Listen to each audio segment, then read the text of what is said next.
오늘 우리에게 주신 하나님 말씀은 구약성경 열왕기하 8장 16절에서 24절까지 말씀입니다. 이스라엘 왕 아합의 아들 요람 제5년에 여호사밧이 유다의 왕이었을 때에 유다의 왕 여호사밧의 아들 요람이 왕이 되니라. 요람이 왕이 될 때에 나이가 32세라. 예루살렘에서 8년 동안 통치하니라. 그가 이스라엘 왕들의 길을 가서 아합의 집과 같이 하였으니 이는 아합의 딸이 그의 아내가 되었음이라. 그가 여호와 보시기에 악을 행하였으나 여호와께서 그의 종 다윗을 위하여 유다 멸하기를 즐겨하지 아니하셨으니 이는 그와 그의 자손에게 항상 등불을 주겠다고 말씀하셨음이더라. 요람 때에 에돔이 유다의 손에서 배반하여 자기 위에 왕을 세운 고로 요람이 모든 병거를 거느리고 사일로 갔더니 밤에 일어나 자기를 에워싼 에돔 사람과 그 병거의 장관들을 치니 이에 백성이 도망하여 각각 그들의 장막들로 돌아갔더라. 이와 같이 에돔이 유다의 수하에서 배반하였더니 오늘까지 그러하였으며 그때 림나도 배반하였더라. 요람의 남은 사적과 그가 행한 모든 일은 유다 왕 역대지락에 기록되지 아니하였느냐. 요람이 그의 조상들과 함께 자매 그의 조상들과 함께 다윗성에 장사되고 그의 아들 아하시야가 대신하여 왕이 되니라. 아멘. 네, 오늘은 남유다 5대 왕인 여호람 왕 이야기입니다. 참된 분별력이 필요한 시대라는 제목으로 하나님 말씀을 전하도록 하겠습니다. 여호람은 우리가 지난 시간 살펴보았던 것처럼 여호와 보시기에 정직했던 왕인 여호사밧의 아들입니다.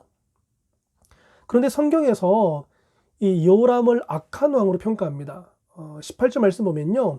그가 이스라엘 왕들의 길을 가서 아합의 집과 같이 하였으니 이는 아합의 딸이 그의 아내가 되었습니다. 그가 여호와 보시기에 악을 행하였으나 라고 합니다. 여기 보면 지금 이스라엘 왕들의 길을 갔다고 합니다. 우리가 북이스라엘의 역사를 보면요. 피의 역사입니다. 그래서 왕을 모반하여 죽이고 자기가 왕이 되고 죽임당하고 이것이 계속 반복이란 말입니다. 왕이 정통성이 없죠. 그래서 근데 이제 그 중에서도 북이스라엘 왕 중에서도 가장 악하다고 평가하는 왕이 바로 아합 왕입니다. 그 아합 왕인데 바로 이 아합의 집과 같이 하였다라고 하죠. 참 안타깝습니다. 할아버지 아사 왕과 또 아버지 여호사밧 왕까지는 하나님을 정말 잘 섬겼는데 그 신앙을 잘 이어받지 못하고 요람 때에 여호와의 신앙이 무너지게 된 것입니다. 그래서 이런 걸 보면은 부모의 신앙이 좋다고 이 반드시 자녀의 신앙까지 자동으로 좋아진다고 보기는 어려운 것 같습니다. 사무엘 하면은 구약시대 대표적인 선지자 아닙니까? 근데 그 두 아들인 요엘과 아비야 역시 사무엘의 신앙을 따르진 않았습니다. 그러니까 물론 그 반대도 마찬가지겠죠. 아비얌 왕은 악한데 그의 아들인 아사 왕은 착했고, 그렇죠? 그리고 여호사밧 왕은 선한데 그 아들인 여호람 왕은 악하단 말입니다. 그러니까 나만 잘 믿는다고 되는 게 아닙니다. 자녀에게 내가 믿는 하나님을 나의 삶으로 보여주는 게 필요하고 또 신앙교육이 필요한 것이죠. 근데 한편 오늘 본문에서는요, 이 여호람 왕에 관해 자세히 알 수가 없지만 우리가 평행 본문인 역대하 21장을 보면은 좀 자세히 나와 있습니다. 역대하 21장 4절을 보면 여호람이 왕이 되자마자 자기의 동생들과 이스라엘 방백들 중에 몇 사람을 죽였다라고 기록을 하고 있습니다. 그러니까 칼로 죽인 겁니다. 정말 잔인한 왕이죠. 폭군입니다, 폭군. 근데 왜 죽였는지 지금 성경은 자세히 말하지 않지만 이 성경을 연구하는 학자들에 따르면요. 아마 이제 그들이 여호람 왕과 그 여호람 왕의 아내, 그러니까 아합의 딸이죠. 그 아달랴의 우상 숭배를 반대했던 것으로 보고 있습니다. 근데 그 근거가 뭔가 하면 13절을 보면요. 오직 이스라엘 왕들의 길로 행하여 유다와 예루살렘 주민들이 음행하게 하기를 아합의 집이 음행하듯 하며 또 네 아비 집에서 너보다 착한 아우들을 죽였느니라 라고 말씀합니다. 그러니까 여기 보면 지금 예루살렘 주민들을 음행하게 했는데 아합의 집이 음행하듯 했다고 합니다. 이게 무슨 말인가 하면요. 지금 이스라엘 백성들은 스스로를 하나님의 신부라고 여긴단 말입니다. 그런데 하나님의 신부이니 하나님 외에 다른 것을 섬기는 것을 바로 영적 간음, 음행으로 보았던 겁니다. 그래서 지금 여기 나와 있는 표현들은요, 여호람 왕이 자신의 백성들을 하나님께서 그토록 경멸하시는 우상을 숭배하도록 만들었다는 뜻입니다. 그리고 또 너보다 착한 아우들을 죽였다라고 되어 있는데요.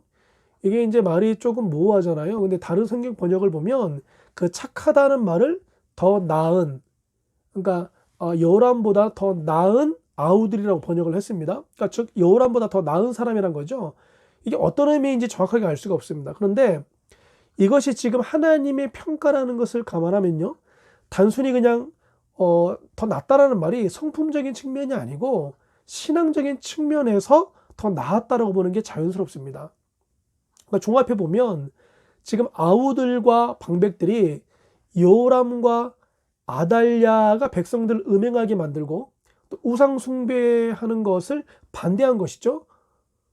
그래서 이걸 반대했다고 아우들과 방백들을 죽인 겁니다. 잔인하게 칼로 죽인 겁니다. 그러니까 자기에게 반대하는 사람들을 그냥 죽여버리는 거죠. 들을 귀가 없는 무식한 왕입니다.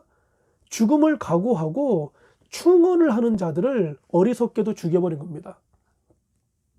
그래서 이렇게 폭군이니 민심을 잃을 수밖에 없겠죠. 그래서 그를 지지하거나 따르는 사람이 없을 수밖에 없습니다. 그래서 역대하 이제 21장 20절 보면은요, 정말 비참한 말씀이 나오는데요. 여호람이 32세에 즉위하고 예루살렘에서 8년 동안 다스리다가 아끼는 자 없이 세상을 떠났으며 무리가 그를 다윗성에 장사했으나 여호람의 묘실에는 두지 아니하였더라라고 합니다. 여기 보면은 아끼는 자가 없이 세상을 떠났다라고 하는데 아끼는 자 없다. 이게 좀 번역의 오해의 소지가 있을 수 있는데요. 아끼는 자가 없다라고 하니까 마치 이제 여호람 왕이 자신이 뭔가 사랑하고 아끼는 사람을 만들지도 않고 죽었다라는 의미로 생각하기 쉬운데 이게 그런 의미가 아닙니다. 여호람이 죽었을 때에 여호람 왕을 위해서 슬퍼하는 사람이 한 사람도 없었다는 말입니다. 그래서 세번역 성경이나 공동 번역을 보면요, 그의 죽음을 슬프게 여기는 사람도 없고 애도하는 사람이 없는 가운데 죽었다라고 번역을 해놓았습니다. 아무도 슬퍼하지 않는 겁니다. 애도하는 사람이 없는 겁니다. 진짜 비참한 인생 아닙니까? 우리 인생이 이렇게 되면 안 되잖아요. 그렇죠? 내가 죽었을 때에 내가 꼴 보기 싫다고 장례식장에 찾아오는 사람 하나 없는 인생 되면 안 되잖아요. 그래서 여호람 왕을 보니까 경각심이 들더란 말입니다. 잘 살아야겠다고 생각을 했습니다.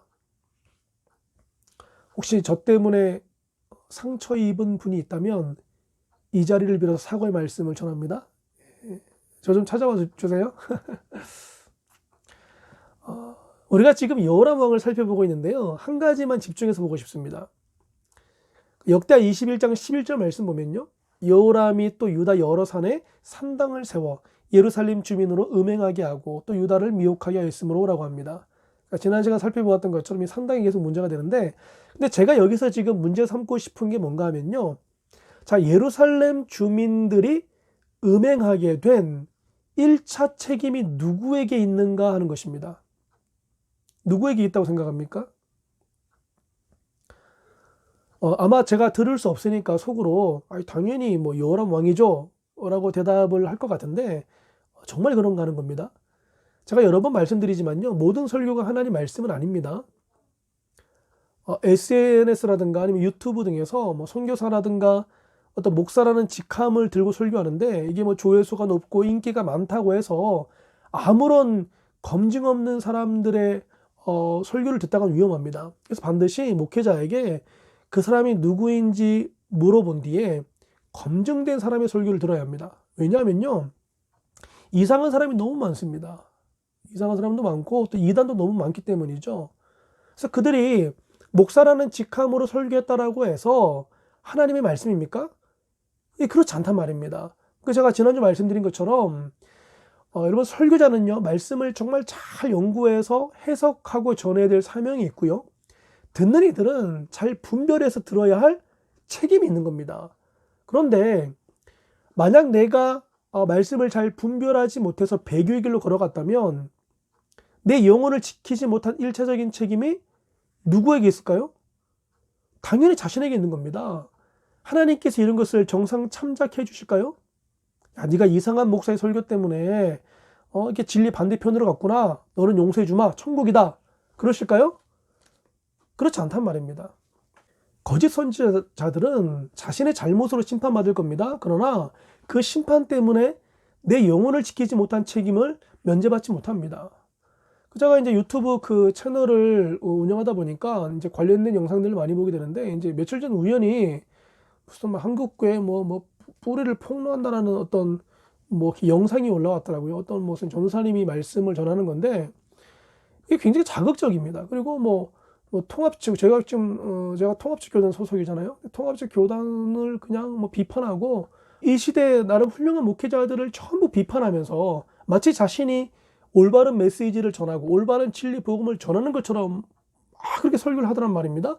근데 조회수가 엄청나고 또 댓글이 많이 달려 있어요. 그게 이제 2주 동안 올라와 있던데, 제가 보고 참 화가 많이 났습니다. 그리고 야, 이거 위험하겠다 생각이 들었어요. 근데 전혀 그 전도사님에 대한 그 뭐라 그럴까, 자기 소개가 없어요. 이렇게 뭐 어느 교단 출신이고 어느 뭐 교단의 전도사인지 뭐 어느 교회에서 사역을 했는지 전혀 없습니다. 그러니까 검증된 게 없는 거예요. 검증된 게 없지만 그런 자극적인 말씀을 전하고 이 시대의 훌륭한 목회자들을 비판하고 뭐 WCC를 비판하고 통합교단을 비판하고 하다 보니까 많은 사람들이 마치 그게 진리인 것처럼 반응하고 막 아멘하면서 댓글을 달더란 말입니다. 위험하죠. 저는 그 제 영상을 보면은 모든 영상에 그 더보기를 누르면요, 제가 어느 교단에 소속되어 있는지, 제가 어느 신학교를 나왔는지 그게 쫙 나와 있습니다. 저는 당당하다는 거, 저는 자신 있다는 겁니다. 분명히 밝히고 싶은 거죠. 자신이 없을수록 감춘단 말입니다. 내가 어느 소속인지를 드러내게 되면 사람들이 오해할 수 있으니까, 나를 경계할 수 있기 때문에 자꾸 숨긴단 말입니다. 근데 오히려 자신이 있을수록 드러나게 되는 거죠. 저는 신학교가 어딘지, 제 교단이 어딘지 분명히 밝히고 있습니다. 여러분, 지금 예루살렘 백성들이요, 음행하게 되었습니다. 지도자를 잘못 만난 탓이죠.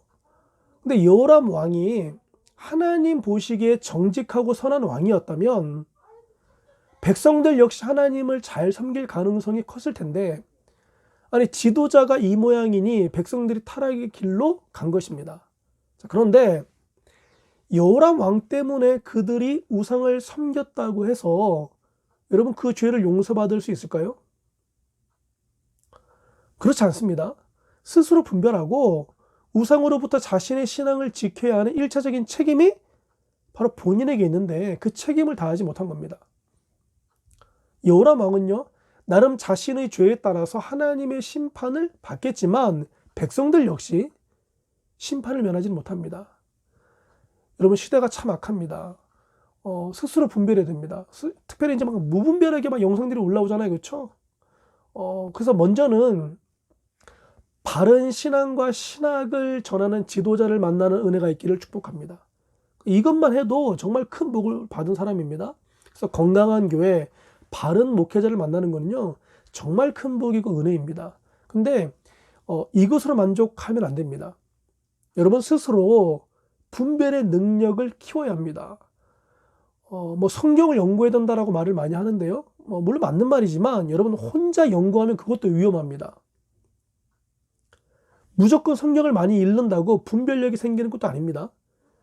그러니까 분별력이 있는 사람의 가르침을 받을 때 참된 분별력이 생기는 것이지, 내가 원래 분별력이 없는 사람인데 성경을 더 읽는다라고 해서 분별력이 생기는 건 아니란 말입니다. 오히려 성경 말씀을 자의적으로 해석하거나 신비주의로 빠질 위험이 훨씬 큽니다. 그래서 여러분, 좋은 책들을 많이 읽어야 됩니다. 정말 검증된 저자의 책들을 추천받아서 많이 읽으면 좋겠습니다. 감사하게도 제가 지난주에 한 출판사와 이제 제가 쓴 원고를 기획 출판하기로 계약을 맺었습니다. 정말 감사한데요. 내년 상반기 정도 나올 것 같은데 꼭 읽어보시면 좋겠습니다. 정말 모든 걸 쏟아낸 저로서는 애정이 가득한 책입니다. 그래서 혹시 나오게 되면 제가 알려드릴 테니까 한번 구입하면 좋겠다 싶고요. 여러분, 또 참 분별력을 가져야 된다, 분별이 된다라고 말하는 메시지조차 그런 메시지를 전하는, 분별력을 가져야 된다라는 메시지를 전하는 사람의 말도 분별할 필요가 있습니다.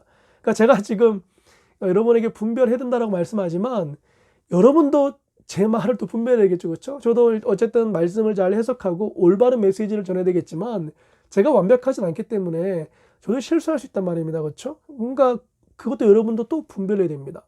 시대가 악하기 때문에 이상한 말들하고 자극적인 말들하고 마치 내가 진리인 것처럼 전하는 사람의 말들을 우리가 분별해서 들을 필요가 있다고 하는 겁니다. 말씀의 결론을 맺도록 하겠습니다. 여러분의 영혼을 지키는 1차적인 책임은요, 바로 여러분 자신에게 있습니다. 나쁜 목회자나 잘못된 설교 영상 등으로 진리로 벗어난 길로 갈 수 있습니다. 나를 그렇게 만든 사람은요, 하나님이 알아서 심판하실 겁니다. 그러나 분별하지 못해서 진리를 벗어났던 내 영혼에 대한 책임은요, 그건 내가 져야 하는 겁니다. 분별력이 있어야 할 줄로 믿습니다. 그래서 좋은 교회, 좋은 목회자를 만나게 해달라고 기도하시기 바랍니다.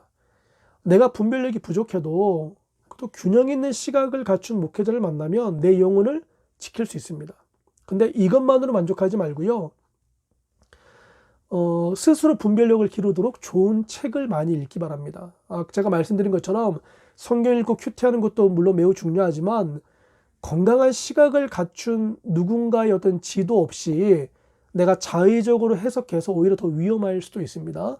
그래서 검증된 저자의 책을 읽는 것이 그 무엇보다도 가장 안전하고 그게 지름길입니다.